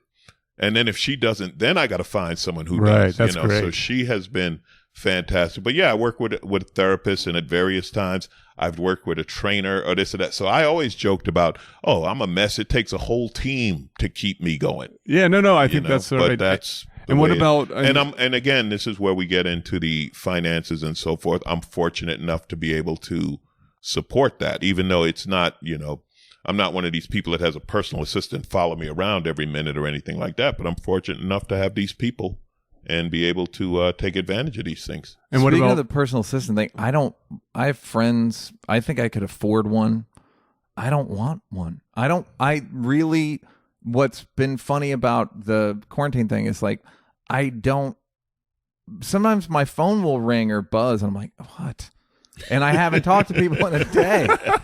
Like I'm realizing, I'm really oriented toward solo living. Yeah, the personal assistant one I have mixed feelings about. Like I value freedom, autonomy almost over everything. Like my old email was Neil be free. Yes, I think I still send emails to that. You thing. might, yeah. So anytime I've ever been given a choice between power and freedom, I've always chose freedom. Anytime I really find myself feeling like money is a problem, now that I'm after the age of 34, money stopped being a problem for me, which was very nice. But anytime I feel a pinch of money, it's always about the freedom. It's not like it's just because I want money because I just don't want to have to ever do anything I don't want to do. Yeah. I'm not there yet where I'm like totally free. So I don't want someone who can put something on my calendar. I found my the stuff I like working on is, thanks to having money, is I only do shit I want to do. That's great. I don't do anything. I don't even go to cities I don't want to go to. That's great. Like I'm not going to name the cities, but I go to when I go on the road, I go to cities I would want to go to anyway. I see. And in terms of alternative life, it's a good alternative, but it's being like a staff writer on a TV show. Sometimes I'll look at those. Somebody will send a photo. They all sit in a conference room. Yeah, 15 of them, 10 to 17 hours a day. I joke that I never want to sit around a rectangular table under fluorescent lights ever again. And I've done it. I did it when I was 20, 21, and then thankfully I've been able to do stuff with partners, and since then in a different way. And we're in a room, but it's just me and them. Yeah. It doesn't feel like a job. It just feels like two people trying to solve a problem or fuck around. Or before we get to your team, I want to ask Alonzo on the personal side. Personal team? Yes. I've worked in recovery. I've worked with a sponsor, so I guess that would be one. Yeah. But yeah, I have friends. Family. Oh, absolutely. My brother's one of my closest people. I talk with him a lot, and then I have a few friends. I have some comic friends. I have some recovery friends, and they kind of put stuff in perspective. Like for instance, this is so funny to me. It's crazy. My house has an elevator, right? Because it does. Okay. So I have one friend. Like, where's your house? Woodland Hills. Yep. I was going to say. I'm sorry? I was going to say that's nowhere. That's not West Hollywood. No. So he, like, if ever I have a problem, he's like, really? How's that elevator? It's like, you have an elevator in your house, so you don't have any problem on earth once you have an, you know, and we laugh, and he's, you know, very successful. And then one day it realized, like, don't you have an extra house? Like, you have a house at the beach, you have an extra house, so shut the fuck up, you know. But the great thing about that is it's that person that I can laugh with and put everything in perspective. Okay. You know, I think that's important, to have somebody or some people in your life to remind you of that, to put stuff in perspective. And he's that guy for me, and I'm that guy for him. Mm-hmm. My team, I direct commercials a lot, so I have a team there, producer named Tova, who's great. And then work-wise, I kind of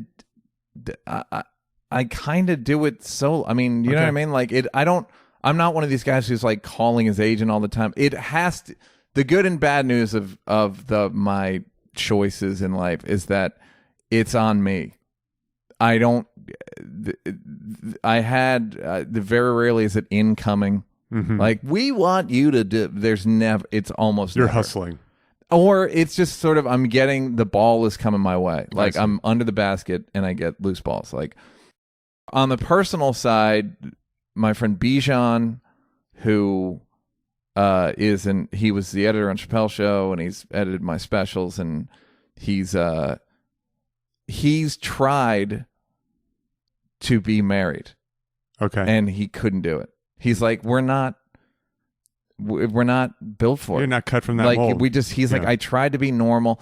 It's funny watching guys slowly, people try, and then something in you just rejects it. It's like rejecting a new kidney or something, where you're like, I can't. You can take the medication that will allow your body to accept it, but he's big for kind of going, like, he's out there right now doing the same thing as me, and he has a girlfriend that I think lives with him now, but he's like, she understands. Mm-hmm. She knows that it's not normal, and I've checked him at one point where he was getting too red pillish. Red pill is like the men's rights. Oh yes, I've gone down into the manosphere and checked this world out. Yes, it's too misogynistic. It's not personal enough. There's a lot of angry like men. These bitch. It's like, dude, what kind of life do you want to have? So just for the listener who doesn't know this reference to the red pill, so in the depths of the internet, Reddit and beyond, there's what's loosely referred to as the manosphere, which is these different groups of men. So there's these men's rights activists, so often like divorced guys who want to have laws changed about custody and alimony and so on. They're pretty bitter. There are the MGTOWs. MGTOW. That I like, which is short for men going their own way. Which I like, because that's more just a choice. It's not like fucking. There's no anger behind it. It depends. Of course, depends. it veers, but I think at least in essence, they're not trying to. It's not founded on misogyny. And then the last group are sort of these sort of incel / pickup artists. The guys, usually younger guys, who are a little bit either pissed off. That they can't get laid, or they're kind of reverse engineer the system to trick women into thinking they're better than they are. Those are the ones they worry about snapping. Yeah. You know, those are the ones that snap on women. They've snapped the kid in Santa Barbara and the guy in Toronto. And although I think the average of those guys they're struggling more than anything else. They just haven't figured it out yet. Yeah. You know, if you're a young man, it's not easy to be a young man. Yeah, but the worst thing you could do is get with a bunch of other angry men in the same position. It's self-reinforcing. Right, exactly. That's You're correct. just reinforcing then it becomes their fault. Yeah. You know, like that. Well, who else are they going to that either video blame of the themselves short guy going off on the woman, where, you know, she's like, I'm in line to get coffee. Yeah. So the red pill metaphor goes to the Matrix, right? So the idea The movie is The Matrix, but no, because it's in the Matrix. Some people don't know it, but so in the in the movie, Morpheus, it offers Neo the protagonist. Who's listening to this? Alonzo. That doesn't know the movie the came out Matrix. 21 years ago. They've still seen it, Neil. But true. The Matrix, just call it the movie because it could be some psychological shit that only. I know, and also but I'm just only- giving Peter shit. that It's only just something I like doing. he's cleaning up my mess, and I'm explaining why I'm. So there's a moment in in time where the protagonist is offered either a red pill or the blue pill. The blue pill, they go back to their life, this fantasy life that they think is their real life, or they can take the red pill and see the world for what it is. Yeah. And these Manispherian red pillars say that, I've seen the world for what it is. It's much different. Gender dynamics are much different and so on. But it often causes either a sense of freedom or a sense of freedom and anger around it. That's all I want. Yeah. I don't think the average person knows much about that. Right. That bit of But what's that's happening. also, and we're getting so much into perspective when we talk about, I've seen life for what it is. That's from our perspective. You know what I mean? In other words, most people are like, yeah, I've seen life for what it is, and I want to be married and have a kid. Yeah. That's life. And they don't think it's anything sinister or hidden underneath that. They accept that as what it is, and a hell of a lot of them are happy with it. And I'm like, God bless you. Yeah, I wouldn't. Yeah, it's like I'm not constitutionally appropriate for that. That's not, right. That's, Exactly. I'm gonna bristle. Yeah. Yeah, and I think the point about it is that there is no one way to do it. Right? Yeah. That's the point of it all. It's And- the orientation thing of like any kind of sex, one kind of relationship. Yes, exactly. The other thing is it just isn't clear to me that every profession lends itself. So you guys were talking about comedy.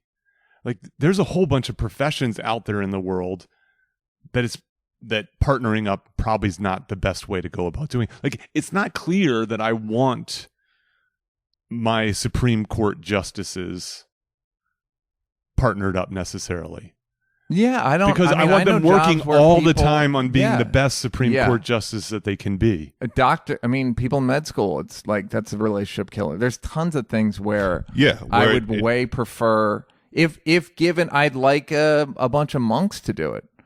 It's a tremendous, anytime you're something that is a passion Yes, versus a calling. a job, Yes. and anything that requires a tremendous amount of time or creativity or brain power, then that makes a relationship difficult, right? Because how much do you have to give unless you find that person Who shares that who solo gets mentality. it, who gets, like you were talking earlier about the divorce and the alimony and this and that. And the ones like when you're the wife who paid all the bills while he went to med school, Yes. then you get a piece. Get it. You Take should it. get a piece. Yes. If you did it like a young boxer, right. if you supported him like a young Sugar Ray Robinson, if you were one of his sponsors, get a piece of it. But otherwise, it's like I'm never. The rest of my, I think the thing with the team, I don't go to a regular therapist anymore. After the thing where I said like, what if I didn't? And she realized like, oh fuck. Yeah, did we go deeply enough into that? Yeah, I think we went deeply. Okay. I think we did. I mean, it's pretty self-explanatory. What if it doesn't feel like that's my purpose in life? And when you said that to her? She realized like, because she realized that she didn't realize how much she was promoting it.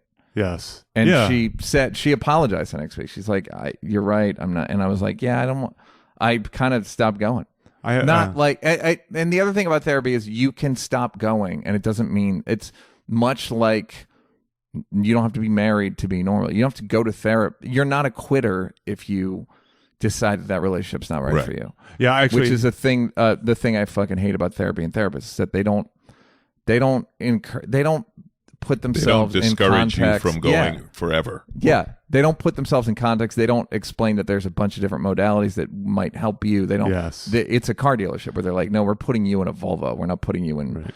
I have an episode on how to choose or how to find a therapist. Yeah. And my guest, one of the nice things that he does is he goes through the different forms of therapy. Yeah. And then he talks about how to go about finding the right therapist for you, because it's not clear how to do that. It's also hard with insurance, and there's just a lot of considerations. It's not easy to do. It makes it a miracle if you find the right one. So I don't really have a therapist at this point. I have done 12-step groups that were very helpful in terms of codependency. in terms of managing my own codependency with people. I think maybe I don't know if I've swung too far the other way, but it is hard to know when you're setting a boundary and when you're creating a wall. It's just, I don't think there's ever a clear answer. Well, I think it's personal, like what's comfortable for you. Because it's just, that was a great description. Yeah. What's setting a boundary for one person is building a wall for another. And you got to figure out where you're comfortable with it. Yeah. And also what's appropriate and when are you being passive aggressive, or when are you just being obstructionist? And then comedians, various friends of mine, are really helpful in terms of, the good news is we're all in some ways misfit toys. Yes. And and instant perspective givers, an instant like, oh yeah, like we can agree on what would be in mixed company. That would be non-comedians, sure, or people not inclined to that would be so fucking cynical. Yeah, we say things to each other that would be so cynical. A buddy of mine was saying he was at a dinner party and fucking shut it down. Mm-hmm. Shut it down. Like, fucked up the energy for a half an hour with just a regular, what would have been a regular observation anywhere else. Right. Yeah. Well, I'm sorry. Go ahead. No, I was going to say comics. My observation of comics, like I live in this sort of world where I have 1 foot in, 1 foot out. But one of the things I like about comics is they're great bullshit detectors. Mm-hmm. And so they're really good. Also, it's just sort of and also great bullshit creators. Yeah, as you're just talking about that story. Jeff Cesario, who's a comic, when I first met him, said that he used to go to therapy for 3 hours. And I go, why? He'd do 3-hour sessions. He goes, because we're comics. We can bullshit for the first hour. Yeah. Well, it's also, comics don't have the filter that people worry about. I mean, even to a little extent, when me and Neil were joking about the black guy not paying child support, right? In it's on the edge. Regular society, they'd be like, "Oh my God, you can't say that." HR, yeah. You can't, and he certainly can't laugh about it or tag it with more bullshit. You can't even understand. Neil, you shouldn't even be able to understand where he's coming from. Whereas with comedians, we're like, imagine if I sat here and said, "Hey, Neil, that was a bit offensive." Like, that would be, that would be it. That would be the end of my career. Word would get out that Alonzo was offended Alonzo's during a not podcast. Alonzo's got the virus.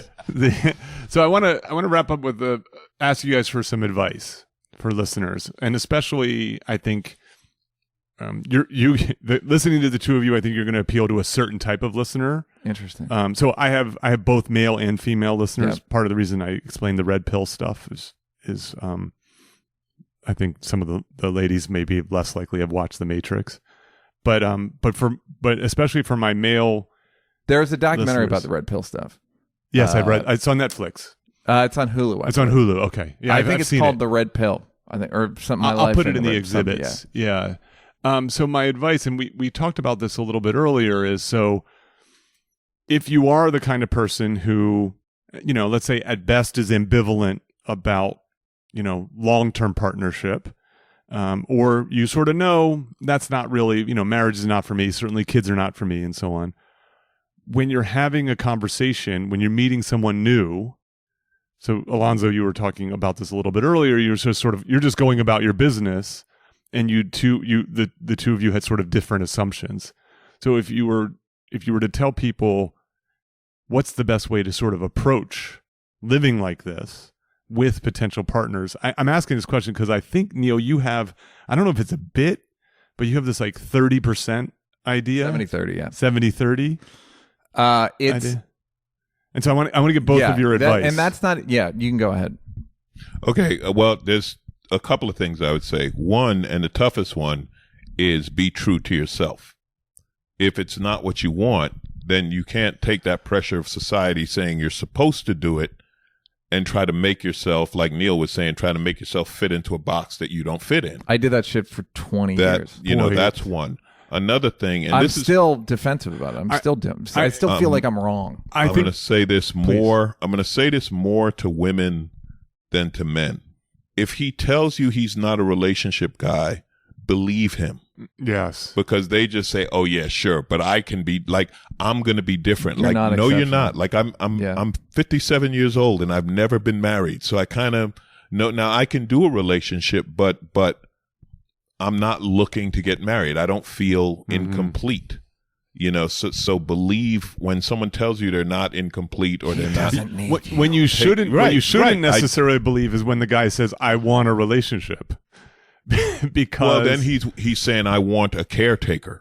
That's what I hear. If a guy says that, that means I want a caretaker. I don't. So, I think that you should. I think the point that you were trying to make just now was that the guy. A lot of damage is caused by men trying to think that they're better than they are. yeah, or men who want sex but aren't willing to ask for sex. Yes. They're saying, "I'll give you a relationship." that's I think Ali Wong said something to me recently about relationships that I think about every day, which is clarity is kindness. I agree with that. It's That's great. really hard to remember, but it's clarity is kindness, and it makes it's you can either have the uncomfortable 10-minute conversation now, or you can have an uncomfortable 10-day conversation. in also 6 well months. what you're talking about. I think that's more of the young man's game. I think it is. where yeah. he's going to say anything to get laid. Because Yeah, you get that's to a certain point where you're like, just what you're talking about, the 10-day conversation on the backside. You learn at a certain age, like, this lie ain't worth it. This one's No. going to be, oh, I man, agree I'm with never you. going to Yeah. get out of this. Like, you know, and getting laid isn't that important that you're going to lie to it and then put up with everything that from, even if it's not a lie, from the false projection. You know, there was one thing was pointed out to me that I guess I can't do anything about, but this woman said to me, said, the problem is you do all the boyfriend stuff good. Yes. You're really present. You Yes. listen, we go places, you're thoughtful, blah, blah, blah. And it's like, so it's like, but then you see the other thing of guys who treat women like absolute shit and they want more. They're lining up. Yeah. So I don't even know. Like, do you do the boyfriend stuff good or bad? Either way. I think you're either going to do it well or not. I mean, I don't think you and I could treat women like shit for very long. No, because it would take a conscious effort, Yeah. right? Because we don't come from that or whatever. But what you're pointing out, I think, is so your first thing is be true to yourself. Be true to yourself. You got to be clear and be about honest that. with the person, and have that. What Neil said. Have that uncomfortable conversation. Yes, And then true to yourself is that's a broad that it takes a. It takes takes a you're trying to tune into your radio frequency. So it's like literally when you turning the knob. Yeah, turning to that figure knob. out That's exactly fascinating. what your life is very hard because there's so much input from the outside world of who do you want to tell people you are? Yeah, Who do you want to seem like, and who are you actually? and turning that knob requires a lot of introspection, reading, maybe therapy, maybe you know what I mean. reflecting on previous.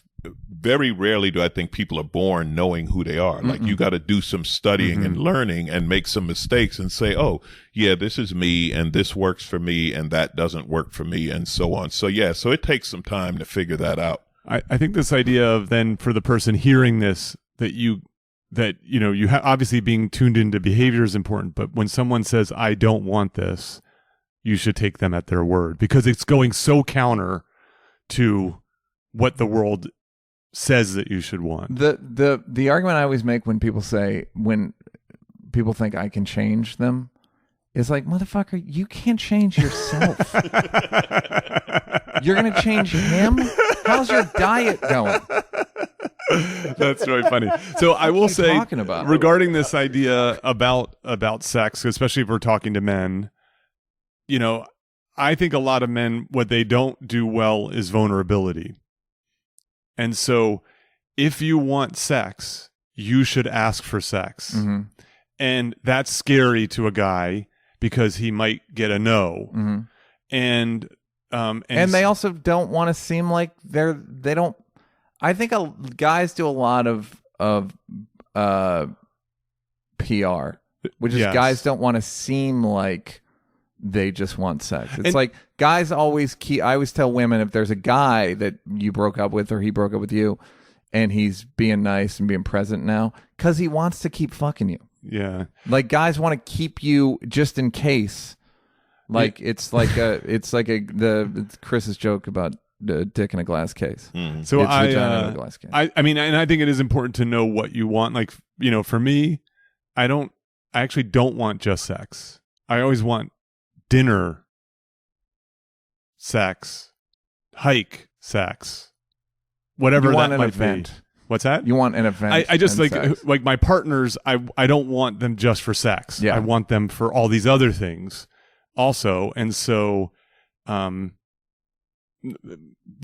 doesn't matter with regard to this specific point. But the point is this: is I think that when you allow yourself to be vulnerable and to ask for what you really want and to tell people what you really want, this is your 10-minute uncomfortable conversation versus 10-day. But that's even tougher for women. Which part? The sex thing. Because men are more used to rejection. Mm-hmm. You ever have a woman offer sex and you say no? They lose their mind. Women cannot handle being rejected because they're not used to it. I got fresh texts. Fresh. Still warm.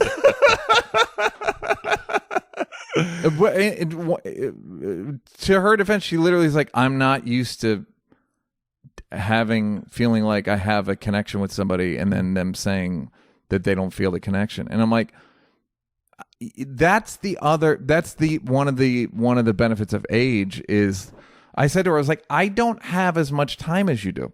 So I have to make faster decisions. And from doing stand-up, you can suss people out really fucking quickly. And people don't like thinking that you can suss them out quickly. So if I can meet somebody and go, no, what do you mean?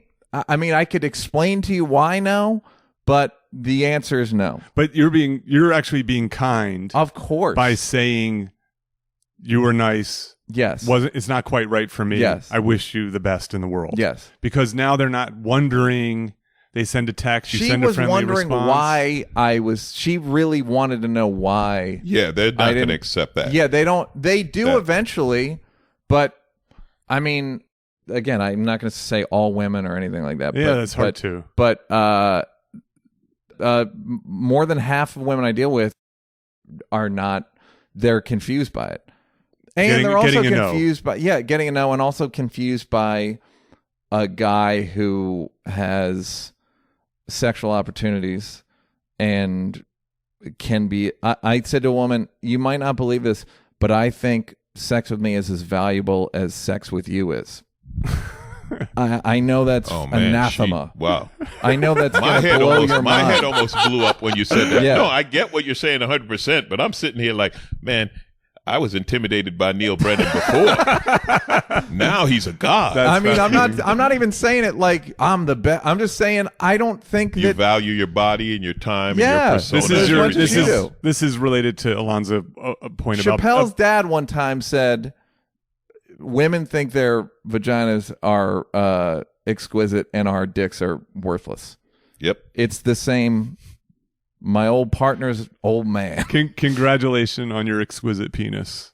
It's not. No, it's I get it. I just point. Don't think that your society, the way it's set up is that women, it's the prey, predator, whatever the sexual dynamic is. Like they say no, I say come on. They say no, yes. and once you go okay or no. Or it really does. It's the same way men sometimes feel about women that are wealthy, where it's a bit like unmooring, where you're like, wait, I don't even know where the center of gravity is. Yeah. Let's get back to your advice in terms of you want to talk to people. Yeah, advice you would give to someone who kind of is embracing your guys' kind of lifestyle. They meet someone they're intrigued by. This is about your 70-30 I think that thing, those no? are two different. These are two different things. Okay, go on. Before you meet somebody that you're interested in, you have be prepared to never meet somebody you're interested in. Meaning, maybe it doesn't happen. I think that's fair. But I think that's the garbage we're fed by culture with "you complete me" from Jerry Maguire. It's like, I'm fucking complete. Well, no, I want to say this. When I say intrigued, I just mean someone you're attracted to that you want to spend more time with. Oh, okay. Right. That's a 70-30 thing. So, yeah, if you're attracted to them sexually and to me, it's like conversational and sexual. Yeah, right? Those are the two it's a social connection and a sexual connection, right? Sure. That's what you want. Yes. The problem sometimes is you'll have more of a sexual connection than a social connection, or more of a social connection than a sexual connection. People don't do well. The problem with relationships is you can't say, and I actually said this recently. I said, I like you 7 out of 10. And that's not enough.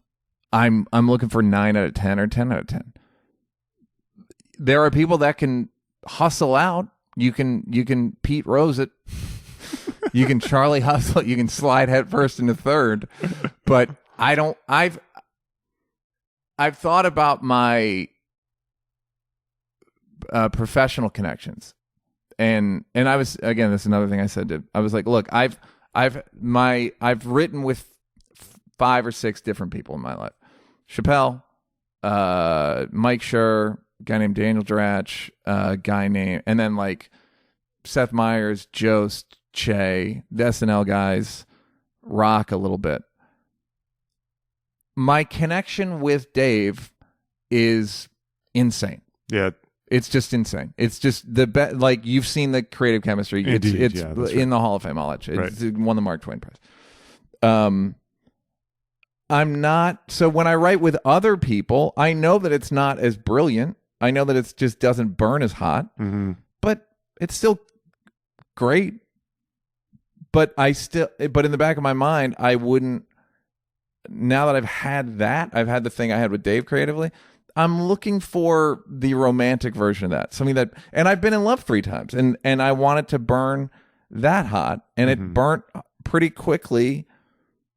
It burnt at a high temperature pretty early. Mm-hmm. So I could tell first, it should feel like you're robbing a bank, or it feels like, what the fuck? You like, where you keep looking at it like, did I really get this? Is this really how this feels? This is fucking amazing. It's what you were saying about it's more. It's 1 + 1 = 3. That's what I'm looking for. And if it's not that, then you kind of have to let them know early rather than later. This isn't the most indelible connection I've ever felt. I do feel connected to you, but I think you have to be clear about it and say, that's what I feel, and then make a decision based on that. After a while, I mean, I don't know, a month, 2 months, 3 months, however long you're comfortable. By the time you can, once you know. That's the thing. I don't know if it's everybody or it's comic or whatever, but we have instincts. And what do you write 90% of the time? Yeah. And the other thing is, the burning hot is great. For me, comfort. I don't mean fucking. No, I know what you mean. Yeah. I know what you mean. That thing of like, you won something, or you found, or like I can't believe this. God damn. I'm like that with comfort. Like if I just fall in with you and it's just comfortable, doesn't take effort. Yeah, the ease You're just factor. there. Instant shorthand, instant there, inside right. jokes. Instant shorthand. You're there. Really, you get it, and we don't have to do a bunch. And that's when I'm like, don't put anything on that. Can't it just be that? Now, the minute you start putting shit on it, now you're messing that, for me, now you're messing that up. If you had just left it alone. It's like when someone's throwing a no-hitter.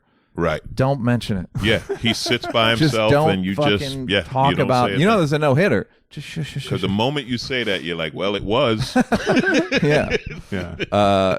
Yeah. So that's the trusting your instincts. And by the way, they might be negative sometimes, meaning the conclusions I jump to are sometimes they're shallow, sometimes they're judgmental, but I believe them. Mm-hmm. And I'm not going to, so you can present them in a constructive, kind way, but you don't like someone's breath. That's a fucking problem. Yeah. Or you don't like their pheromones, or you don't like they dress goofy, or again, these are all like plots, like Seinfeld plots or something. Like, she's got man hands. I'm saying they can be, or like, you don't want to introduce her to your friends. Well, intangibles work both ways, right? I mean, that's what you're saying, right? The intangibles, they work both ways. The intangibles might be positive. When you say, why are you attracted to a person?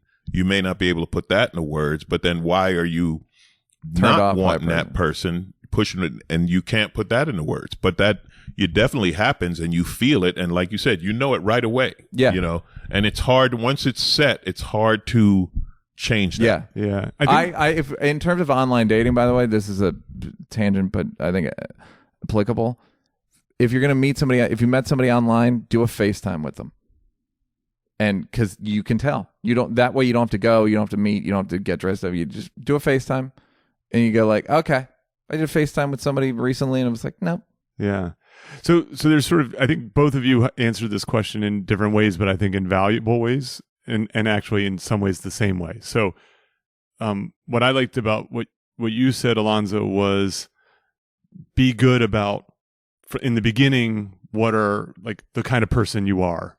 And being honest about that. And then that's hard. That's hard to do. Because you're going to have to acknowledge some negatives. Yes. And that comes from a place of knowing who you are, and a place of truthfulness and vulnerability. And then, Neil, what you're saying is once you're into something, paying attention to how you're feeling about it and what it is, and knowing that you might have to address it and it's going to be uncomfortable. But that also comes from a point of knowing yourself and a place of vulnerability. Yeah. Right? Because I think, speaking of online dating, ghosting is rampant in this world. And I always feel like if we just all treat it as like we're all on the same team together and we're just trying to do this matching process, and all you really need to do is just go, you seem like a nice person, and I enjoyed our time together. However, it's just not the right fit. And, good luck out there kind of a thing, which is just a way to sort of just say, thank you, but no thanks. Yeah. And then no one's ever going, well, I wonder if he's going to call me back. I wonder if she's going to text me back. The hard thing is that people don't. I was dating a girl at one point, and finally I was like, you're not that into me. And she was like, well, I know. She wanted to be into me. I've had that happen. She wanted, and I was like, it's all right. I was like, you're free to go. Yeah, I've had that happen. I was like, I'm not going to push you. I know I've been you. I know when you want to. You like the idea of the person more than the person. She was trying to date healthier people. Yeah. And I was the healthier person. No, I had one like that. Alonzo was like shaking his head. We were dating, and we were literally sitting at dinner, and I think I said it. I said, on paper, we should be together. And she just started laughing, and it was like this big exhale, like, yeah, we look perfect. I don't feel it, but we should be. We check all the boxes for each other, and we ended up laughing about it, and we were perfectly cool with it. It was like, this ain't happening. If you don't, it goes to that personal thing of like, don't take. It's not most of what we're attracted to, most of what we like. It was dictated like in utero. Mm-hmm. It's not a value judgment. There was a woman who was begging me to tell her what I didn't like. I was like, it doesn't matter what I don't like because it's for me. It's not. These are not shortcomings. These are not your shortcomings. These are just it's all the gears have to line up. It just didn't line up. I'm not saying change the gear. I'm saying it doesn't line up with my gear. Yes. But why not? Because of where I was born, the family of origin, Ireland, alcohol. I mean, how many things do you want me to list? Yeah, I mean, and as you guys already mentioned, being a comic, your chosen profession, already makes you not a good fit for some people. But it's like sports. And, I've had enough women get mad at me about sports analogies because men use them, but it is true. Certain players can't play together. Yes. And they can be great players, but they cannot play together on the same team. And you're like, why? I don't know. They just don't work on the same team, and then they each go their separate way, and they're fine. And Kyrie Irving can't work with anyone. Yeah, well, that's a he's going to be the big three. So I want to wrap. I mean, actually, the fact that we've covered so many topics and talked for so long is not surprising to me. Just knowing the two of you and knowing, I think, how people don't have these kind of conversations often. Yeah. And so I know most of the time you guys are on a podcast, you're talking about comedy and so on. And so I think it's interesting to dive more deeply into this side of your lives. One of the things that I want to point out, just listening to you talk, is I think a lot of people are scared about getting older. They don't like the idea of getting older. That ship has sailed. What I always say is getting older is great if you take care of business. That is, if you've taken care of your professional life, if you've taken care of your body, if you've taken care of your soul. Mm-hmm. And in that way, then, because what I like about you guys one is the confidence that you have in who you are, and your confidence in communicating that. So having the honest conversation with yourself about, this is what I'm good at, this is what I'm not good at, this is what I want, this is what I don't want. And then your ability to not only have that conversation with your partners, but to have that conversation with the world, which is what you've done just now, which I really appreciate. So we're not going to do any bonus material today. You've got plenty of material here today. So I just wanted to wrap up and say thank you, Alonzo. Thank you. Thank you, Neil. May I add 2 things? Yes, please. Here's bonus material. If you're married, if you don't have children and somebody with children says, when are you going to have children? Say, I don't know. When are you going to adopt? Okay. That's one defense. Other defense is when people go, what are you going to do if you're not married and your loved one is in the hospital? They won't let you into the room after hours unless you're family. And my response to that is, they will if I give them $40. So there are ways around everything that are less profound. Yes. And I think it's a Muhammad Ali quote. I'm not sure. I'm paraphrasing, but talking about getting older, where he said, if you're the same person at 51 than you were at 21, you've wasted 30 years of your life. I agree with that. That's good. Right. Who was that? I'm crediting it to Muhammad who? Yeah, you remember him. Yeah. He used to fight. Yeah. White people. Yeah, go ahead. But I love what Neil said. $40? Yeah, That's I'll give him $40. That's cool, because I was going to give him 50, but I'll save 10 because I'm going to be older and I don't have 100, the same but I don't want to big time anybody. No, 40. Yeah, 40 is good. I like the idea of problem solving this in those ways. Yeah, just going, okay. It's if you were when parents try to sell themselves as selfless, just go, oh, really? Well, you should adopt. All right, guys, this is great. Thanks so much. I really appreciate you. Thanks, buddy. Cheers. Thank you for listening to Solo, the single person's guide to a remarkable life. For more about our guests and show notes, go to petermcgraw.com. Please subscribe and share with your single friends.